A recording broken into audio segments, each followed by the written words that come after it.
Movie की शुरुआत में हम एक स्ट्रेंजर आदमी को देखते हैं जो अपनी शिप के जरिए अमेरिका के स्टेट अलास्का में जाता है, जबकि उस स्टेट के लोग इस स्टेट को छोड़कर 30 दिनों के लिए दूसरे स्टेट में जा रहे होते हैं, क्योंकि आज अलास्का में सूरज का आखिरी दिन होता है। इसके बाद सूरज 30 दिनों के बाद निकलेगा। वहीं हम एबेन और बिली नाम के दो पुलिस ऑफिसर को देखते हैं जिन्हें कुछ जले हुए सेल फोन मिलते हैं। उन जले हुए सेल फोन को देखकर वे दोनों काफी हैरान होते हैं, क्योंकि उन्हें ये समझ में नहीं आता है कि कोई भी सेल फोन को चुरा कर क्यों जलाएगा। इसके बाद वो दोनों सूरज को 30 दिनों के लिए डूबते हुए देखते हैं। वहीं हम स्टेला नाम की एक लड़की को देखते हैं जो अपने काम के सिलसिले में अलास्का आई होती है और अपना काम खत्म करके जल्दी से वहाँ से निकलना चाहती है, क्योंकि स्टेला 30 दिनों के लिए वहाँ पर नहीं फंसना चाहती। इसी के साथ स्टेट के बहुत से लोग भी वहाँ से जाने लगते हैं, क्योंकि उन्हें भी अंधेरे में रहना पसंद नहीं होता। सूरज के डूबते ही कुछ डॉग्स को वहाँ पर खतरे का आभास होता है, इसलिए वो भी भौंकने लगते हैं, लेकिन उसी वक्त कोई उन डॉग्स को मार देता है। इसके बाद हम स्टेला को देखते हैं जो एयरपोर्ट के लिए निकल चुकी थी,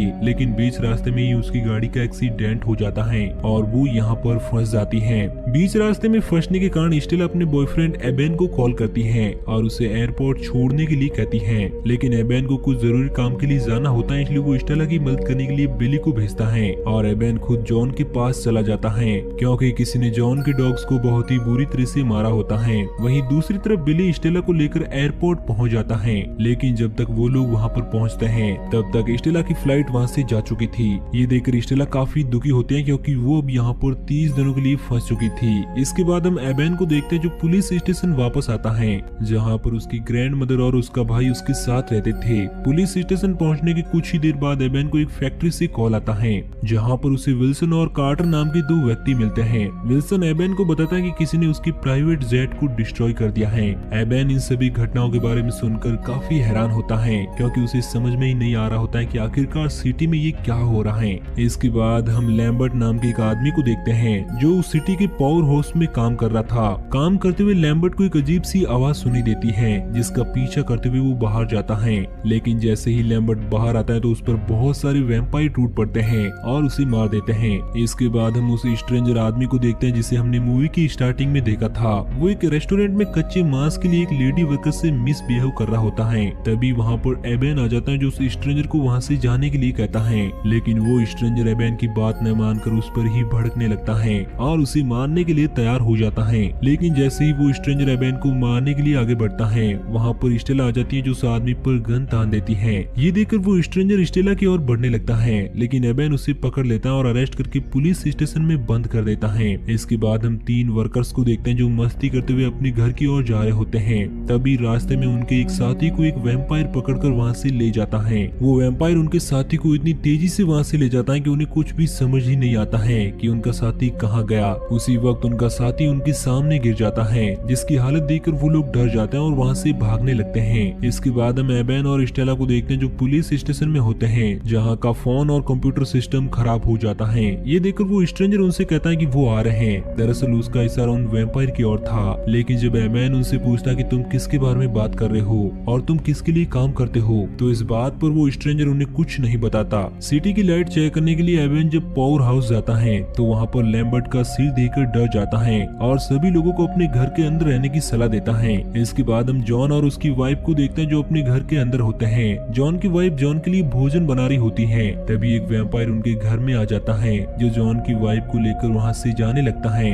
जॉन उस वैम्पायर से अपनी वाइफ को बचाने की काफी कोशिश करता है, लेकिन वो अपनी वाइफ को बचा नहीं पाता। उधर एबेन गुस्से में उस स्ट्रेंजर आदमी के पास आता है और उससे दोबारा ये पूछता है कि वो किसके लिए काम करता है, लेकिन वो इस बार भी एबेन को कुछ नहीं बताता। इसलिए एबेन अकेले ही इन्वेस्टिगेशन के लिए निकल पड़ता है, तो स्टेला भी उसके साथ जाने के लिए कहती है। इसके बाद वो दोनों साथ में इन्वेस्टिगेशन के लिए निकल जाते हैं। रास्ते में उन्हें कुछ अजीब तरह की आवाजें सुनाई देती हैं, जिसे सुनकर वो दोनों गाड़ी के बाहर आ जाते हैं। लेकिन जब स्टेला दूरबीन की मदद से वहाँ पर देखती है तो उसे वहाँ पर बहुत सारे वैम्पायर्स दिखाई देते हैं, जिन्हें देखकर स्टेला काफी डर जाती है और वो एबेन को गाड़ी में बैठने के लिए कहती है। एबेन की गाड़ी में बैठते ही स्टेला गाड़ी लेकर वापस जाने लगती है, लेकिन तभी एक वैम्पायर उनकी गाड़ी के ऊपर आ जाता है जो उन्हें चोट पहुंचाने की कोशिश करता है, लेकिन स्टेला किसी तरह उस वैम्पायर को गाड़ी से नीचे गिरा देती है। तभी वॉकी टॉकी पर एबेन के ग्रैंड मदर के चिल्लाने की आवाज सुनी देती है, जिसको सुनने के बाद वो दोनों भागते हुए पुलिस स्टेशन जाते हैं। वहाँ पर पहुँचने के बाद उन्हें चारों तरफ खून ही खून दिखाई देता है।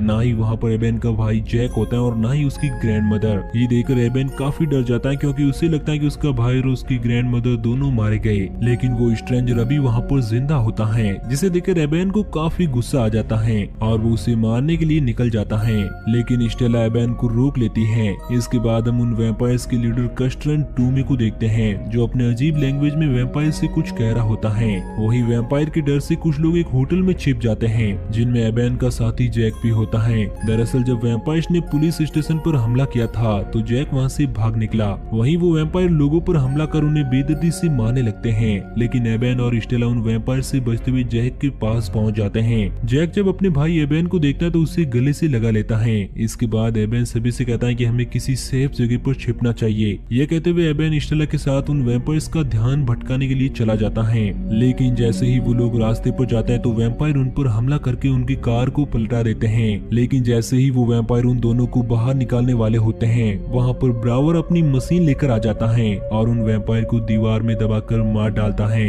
इस मौके का फायदा उठाकर एबेन और स्टेला ब्रावर की मशीन में चढ़ जाते हैं और वहाँ से बचकर सेफली उस घर तक पहुँच जाते हैं जहाँ पर सभी ने छुपने का डिसाइड किया था। इसके बाद हम वैम्पायर के लीडर कस्टन को देखते हैं, जो उस स्ट्रेंजर आदमी के पास जेल में पहुँच गया होता है। दरअसल वो स्ट्रेंजर आदमी उन वैम्पायर्स के लिए ही काम करता था और उसी ने ही सेल फोन को चलाया और डॉग्स को मारा होता है ताकि वो उन वैम्पायर्स का काम आसान कर सके, लेकिन वो वैम्पायर उसे भी नहीं छोड़ते और उसे जान से मार देते हैं। इसके बाद हम एक लड़की को देखते हैं जिसकी बॉडी पर बहुत सारा खून लगा होता है और वो मदद के लिए लोगों को पुकार रही थी। एबेन उस लड़की को देख लेता है, लेकिन जब एबेन की नजर छत के ऊपर उन वैम्पायर्स पर पड़ती है तो वो समझ जाता है कि ये उन वैम्पायर्स का एक ट्रैप है। लेकिन इससे पहले कि एबेन उस लड़की को बचाने के लिए जाता, वो वैम्पायर उसे मार देते हैं। रास्ते में एबेन को जॉन मिलता है, जो एक घर के नीचे छुपा होता है, तो एबेन जॉन को वहाँ से बाहर निकालता है। लेकिन जब एबेन जॉन को देखता है तो डर जाता है, क्योंकि जॉन भी अब वैम्पायर बन चुका था और वो एबेन को काटने और जान से मारने की कोशिश करता है। इसलिए एबेन जॉन पर कुल्हाड़ी से वार करके उसे मार देता है। जॉन को मारने के बाद एबेन की हालत काफी खराब हो जाती है, इसलिए वो उस घर में आराम करने लगता है। इसके बाद हम विल्सन के फादर को देखते हैं, जो उस घर से भागने की कोशिश कर रहे होते हैं। तभी वहाँ पर स्टेला और विल्सन आ जाते हैं, जो उन्हें रोकने की कोशिश करते हैं। तो इस पर विल्सन के डैड उनसे कहते हैं कि उन्हें वॉशरूम जाना है, तो विल्सन उन्हें वॉशरूम में छोड़ देता है। तभी थोड़ी देर में उन्हें कुछ गिरने की आवाज सुनाई देती है। विल्सन जब वॉशरूम में जाकर देखता है तो उसके डैड वहाँ से भाग चुके थे। ये देखकर विल्सन भी अपने डैड के पीछे जाता है। तभी वहाँ पर एबेन आ जाता है, जिसे स्टेला विल्सन और उसके डैड के बारे में बताती है कि वो दोनों घर से बाहर चले गए। तभी उसी वक्त एक वैम्पायर उस घर में घुस जाता है, जिसे देखकर एबेन और स्टेला छिप जाते हैं। वैम्पायर को जब उस घर में कोई नहीं मिलता तो वो वहाँ से चला जाता है। बाहर विल्सन अपने डैड को ढूंढ रहा होता है, तभी एक वैम्पायर उसे पकड़कर अपने साथ ले जाता है। उधर स्टेला काफी परेशान होती है, तो एबेन उसे समझाने लगता है। तभी बाहर से उन्हें कुछ आवाजें आती हैं, जिन्हें सुनकर एबेन उन्हें बताता है कि बाहर तूफान आने वाला है, जिसका फायदा उठाकर हम स्टोर तक जा सकते हैं। और जैसे ही तूफान आता है वो लोग उसका फायदा उठाकर स्टोर तक पहुंच जाते हैं, जहां से वो लोग अपने खाने का सामान स्टोर कलेक्ट करने लगते हैं। तभी उन्हें किसी बच्चे की आवाज सुनाई देती है और जब वो देखते हैं तो एक छोटी सी बच्ची एक आदमी का खून पी रही होती है। और जैसे ही वो लोग उसके पास जाते हैं तो वो उन पर हमला करके कार्टर को जख्मी कर देती है। लेकिन इससे पहले कि वो किसी और को जख्मी करती, जैक उसे कुल्हाड़ी से मार देता है। इन सब के बीच अब तूफान भी थम चुका होता है, जिससे वो लोग वहीं पर फंस जाते हैं। इसके बाद वो लोग पुलिस स्टेशन जाने को डिसाइड करते हैं, तो स्टेला उन्हें बताते हैं कि वैम्पायर लाइट को बर्दाश्त नहीं कर सकते। तो इस पर जैक एबेन को बताता है कि उनके ग्रैंड मदर के घर पर एक अल्ट्रा वायलेट लाइट है, जिसकी मदद से उनकी ग्रैंड माँ सब्जियां उगाया करती थी। तो एबेन सभी से कहता है कि मैं वहाँ पर जाकर उन वैम्पायर को डिस्ट्रैक्ट करने की कोशिश करूंगा और तुम लोग मौका देकर वहाँ से पुलिस स्टेशन के लिए निकल जाना। ये कहते हुए एबेन शोर मचाते हुए वहाँ से भागने लगता है और बाकी के लोग उसकी दूसरी ओर जाने लगते हैं। एबेन की आवाज सुनकर सभी वैम्पायर उसकी ओर जाने लगते हैं। तो एबेन अपनी ग्रैंडमा के घर पहुंचकर जनरेटर स्टार्ट करता है और लाइट को लेकर तैयार हो जाता है। वहीं दूसरी ओर सभी लोग पुलिस स्टेशन पहुंचने वाले होते हैं कि तभी एक वैम्पायर उन पर अटैक कर एक को मार देती है। ये देखकर बाकी के लोग भागते हुए जल्दी से पुलिस स्टेशन पहुंच जाते हैं। उधर सभी वैम्पायर एबेन तक पहुंच जाते हैं और जैसे ही एक लेडी वैम्पायर एबेन तक पहुंचने के लिए दरवाजे को खोलती है तो एबेन उसी वक्त लाइट ऑन कर देता है, जिससे उस लेडी वैम्पायर का आधा चेहरा जल जाता है और वो तड़पने लगती है। प्लान के कामयाब होते ही एबेन स्टेला को वॉकी टॉकी से बताने लगता है। तभी वो वैम्पायर उस लाइट का पावर कट कर देते हैं और घर के अंदर जाने लगते हैं। तो एबेन अपनी जान बचाकर वहाँ से निकल लेता है। वहीं ये बात जब ब्रेवर को पता चलती है कि एबेन खतरे में है तो वो स्टेला से कहता है कि अब वैम्पायर को डिस्ट्रैक्ट करने की बारी मेरी है।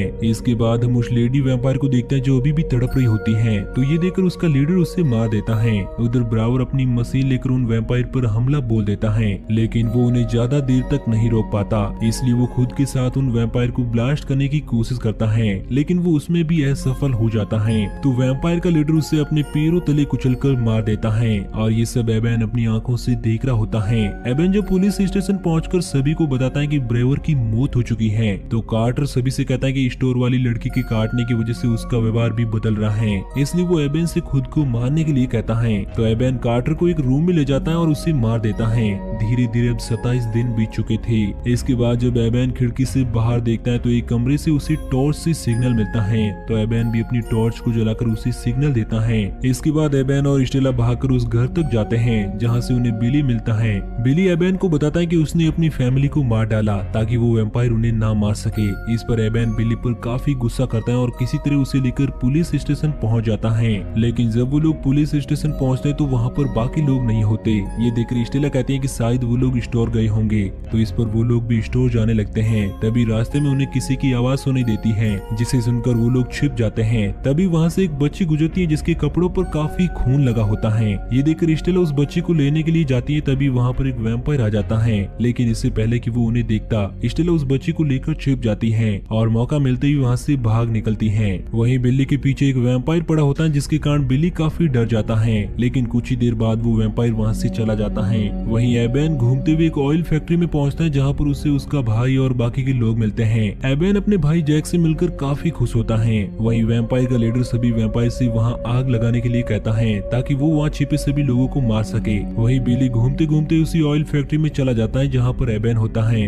बिली का पीछा करते हुए एक वैम्पायर भी वहाँ पर आ जाता है, जो बिली पर हमला कर देता है। जिसके बाद वहाँ एबेन और बाकी के लोग भी आ जाते हैं। लेकिन जैसे ही वो बिली के बाद एबेन पर अटैक करने के लिए जाते हैं, एबेन उसे मशीन में डालकर मार देता है। जख्मी होने के कारण बिली भी वैम्पायर में बदलने लगता है, इसलिए एबेन बिली को भी मार देता है। इसके बाद एबेन को स्टेला की याद आती है, जिसके लिए वो बेचैन होने लगता है। तभी वॉकी टॉकी पर एबेन की बात स्टेला से हो जाती है। स्टेला एबेन को बताती है कि वो सही सलामत एक गाड़ी के नीचे छुपी हुई है। एबेन खिड़की से स्टेला को देख लेता है, लेकिन थोड़ी देर में वहाँ पर सभी वैम्पायर इकट्ठा हो जाते हैं, जो सिटी को आग लगाने लगते हैं ताकि कोई भी जिंदा हो तो वो मारा जाए। ये देखकर एबेन बाहर जाने को डिसाइड करता है, लेकिन बाहर जाने से पहले वो बिली का ब्लड अपने अंदर इंजेक्ट कर लेता है ताकि वो भी वैम्पायर बनकर उनसे लड़ सके। ब्लड इंजेक्ट करने के बाद एबेन को भी उनके ब्लड की गंध आने लगती है। ये देखकर सभी लोग डरने लगते हैं, लेकिन एबेन किसी को बिना कोई नुकसान पहुंचा ही बाहर आ जाता है। एबेन के बाहर आते ही सभी वैम्पायर उसकी ओर बढ़ने लगते हैं। तो एबेन स्टेला को वहाँ से निकलने के लिए कहता है। स्टेला एबेन की बात सुनकर वहाँ से निकल जाती है, लेकिन तभी एबेन और वैम्पायर की लीडर की फाइट होने लगती है, जिसमें वो वैम्पायर एबेन को बहुत मारता है। लेकिन जैसे ही वो वैम्पायर एबेन को जान से मारने के लिए जाता है, एबेन उसे एक ही पंच में नॉकआउट कर देता है। अपने लीडर की मौत के बाद सभी वैम्पायर वहाँ से चले जाते हैं, जिसके बाद स्टेला एबेन के पास आती है और उसे उस हालत में देखकर रोने लगती है। इसके बाद हम एबेन और स्टेला को देखते हैं, जो एक साथ सूरज को निकलते हुए देख रहे होते हैं। लेकिन जैसे ही सूरज की किरण एबेन पर पड़ती है तो एबेन जलने लगता है, क्योंकि एबेन भी अब पूरी तरह से वैम्पायर बन चुका था। और देखते ही देखते एबेन जलकर राख हो जाता है। और इसी के साथ ये मूवी यहीं पर एंड हो जाती है। तो दोस्तों, आपको ये कहानी कैसी लगी नीचे कमेंट करके जरूर बताना, और इसी तरह की कहानियों की डेली डोज के लिए हमारे चैनल को सब्सक्राइब जरूर करना। को सब्सक्राइब करें और बेल नोटिफिकेशन को प्रेस करना ना भूलें। तब तक के लिए टाटा।